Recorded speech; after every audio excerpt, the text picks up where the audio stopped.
So after the incident in which Draymond Green put Rudy Gobert in a headlock in the beginning minutes of the Warriors-Wolves in-season tournament game, I put out a video on the situation with Draymond Green talking about whether is there something deeper going on behind the scenes with this man, because clearly Draymond Green, based on everything we have seen from him in the last year or so, is acting a bit unhinged, not controlling his emotions on the court, lashing out at everyone, making dangerous, dirty plays when he's out on the floor.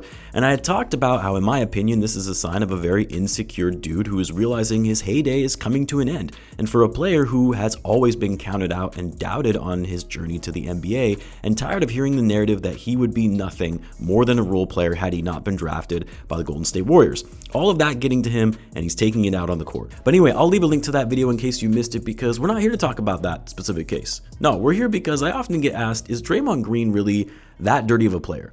Like, it's just a few plays here and there, right? And this is more recency bias because we obviously remember the incident with Rudy Gobert, and now more recently the punch to Jusuf Nurkic. Well, let me tell you, yes, it is so much more than that. And so this video, we're actually going to be reacting to all of Draymond Green's dirtiest plays. Yes, I'm not going to include some of the ones that I feel are a little bit more questionable, and I'm going to be reacting to all of these, and I would love to hear some of your guys' reactions in the comments as well below. As always, if you're new to the channel and you like this type of content, it would mean a great deal to me if you subscribe to help the channel grow. We are nearing 25,000 subscribers. Let's see if we can get there by the end of the year, and in return, I'll be providing more NBA content like this. So Draymond's dirty plays really didn't start happening until around 2016. Like, in his first few seasons in the league, he was always a very passionate, emotional, high energy type player, and sure, he got technical fouls here and there when arguing with the refs, or maybe a hard foul every so often, but once the Warriors really started taking off as a team, this is when Draymond started getting a little reckless with his play. And so we'll start with the infamous kick on Steven Adams in the 2016 playoffs. This was the season before Kevin Durant joined the Warriors. I mean, what else is there to say other than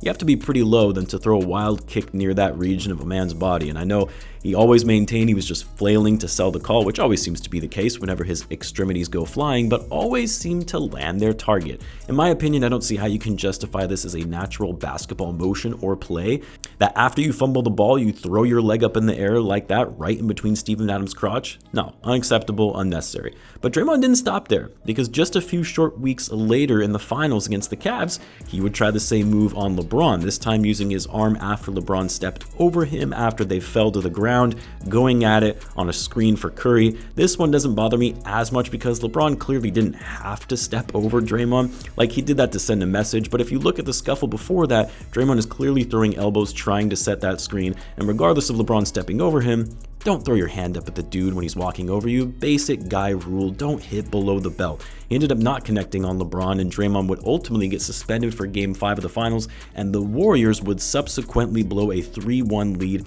while the Cavs went on to win their first championship in franchise history.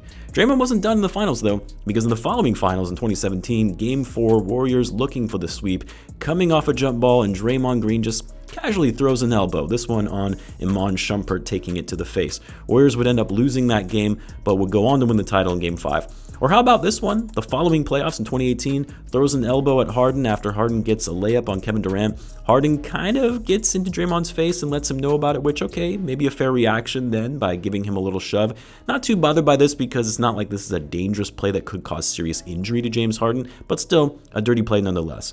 Oh, and then how about this flying knee to Austin Reeves and then the wrap around the neck on his way down after the flying knee? Draymond falls for the ball fake, doesn't want to get embarrassed, so decides to end the play the only way he knows how, and that's to take out his opponent. The next one is really unacceptable in my opinion. Also in 2021, Kawhi Leonard uses the body control to move around Draymond to go up for the layup, but Draymond says, nope, not gonna let that happen. I'm gonna hold onto your arm to ensure you're not able to get to the hoop while you're in midair, and I'll let you figure out how to land on this play. And look, for a player like Kawhi, and I shouldn't just say Kawhi, this should really apply to any player, but players who have a history of injuries, dangerous plays like this can cause a serious injury depending on the way they land, and it could be catastrophic for their careers. That's what bothers me most about any of these types of plays, is that it's not like we're just trying to get the best of an exchange on a given player, letting them know, hey, you have to work hard if you're going to come to the hoop against me. We're talking about guys' careers and livelihoods that he has no problem impacting. Like, I always hear a lot of people say, well, what Draymond is doing is nothing compared to what players used to do in the 80s and 90s. Yeah, the NBA changed those rules for a reason and made them more strict so they could protect the players and their careers and the overall product of basketball. So the argument is always bogus to me. We're not in the 80s anymore. This is NBA basketball in 2023, and this kind of stuff isn't tolerated, whether you like it or not. But anyway, it doesn't end there, of course. You have the infamous punch on his own teammate Jordan Poole in practice before the start of the 2022 season. Poole was getting a little cocky and that ego was inflated after winning a championship that he has to give credit to Steph Curry for and getting him paid. But come on now, it's never justified to punch one of your own teammates, and especially in the manner in which he punched him. This wasn't just a simple swing, but a wind-up where he looked to try to knock Poole out. Poole might be annoying, might be full of himself. Obviously, he thinks he's better than he actually is, but he doesn't deserve that. And while Poole was fine from the overall punch like that could have been very serious in committing a head injury to Poole and impacting his career as a player. And you know what? Maybe it actually already has, because Poole's been playing like trash since that punch. How about this one? Another playoff moment in 2022 where he holds on to Clark's jersey in mid-air, bringing him to the ground, tries to make it look like he didn't mean to, and checks to see if he's okay. But come on now, it's an unwritten rule in basketball that grabbing a guy mid-air is never okay. Making a play for the ball, fine, but intentionally fouling to prevent them from scoring by grabbing onto them while they're up in the air, never okay. Oh, and then of course we have the infamous stomping of Sabonis in last year's playoffs against the Kings. I made a whole video on this one when it first happened, but in short, I can see Draymond's frustration to an extent because Sabonis is clearly trying to wrap him up and Draymond is trying to get his leg free. But yeah, obviously no need for him to stomp on his chest once the leg was free. And using his whole body weight and force to make that happen, he knew what he was doing. And to make matters worse, and this is usually the case after a lot of these types of ejections from Draymond, he then tries to incite the crowd, screaming, clapping, taunting after he's thrown out of the game. Just childish behavior. That's not passion. That's not trying to get your teammates hyped and motivated. That's just acting like a clown. And then, of course, the two most recent incidents, putting Gobert in a headlock, which this is still one of the most comical ones to me because you knew Draymond had been waiting for this moment. Wasn't even involved in the play, horrible attempt to de-escalate a situation that wasn't that serious. I mean, this really is one of the biggest overreactions I've seen to an altercation in the game of basketball. A couple of guys jarring at each other, their teammates come over to try to break it up, and Draymond comes from behind and puts a dude in a chokehold and doesn't let go, thinking he's standing up for his teammates.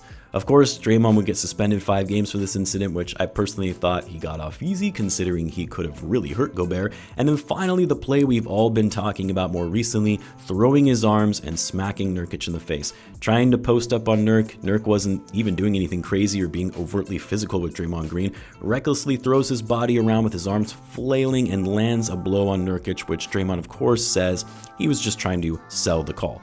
All plays, all inexcusable, and now Draymond has been suspended indefinitely while he gets counseling and now has to meet certain requirements before he can return to the game. Now, I don't want to diminish if there truly is something going on with Draymond's private life or having struggles with mental health of some kind. And if he is, I do hope he gets the help that he needs to resolve whatever he's going through. But regardless, still inexcusable his behavior in recent years and taking his frustration out on the players and putting their careers at risk. I will be curious to see if and when Draymond returns after he meets these requirements set by the league, if in fact he'll actually be a changed man or if he'll just revert back to his old ways.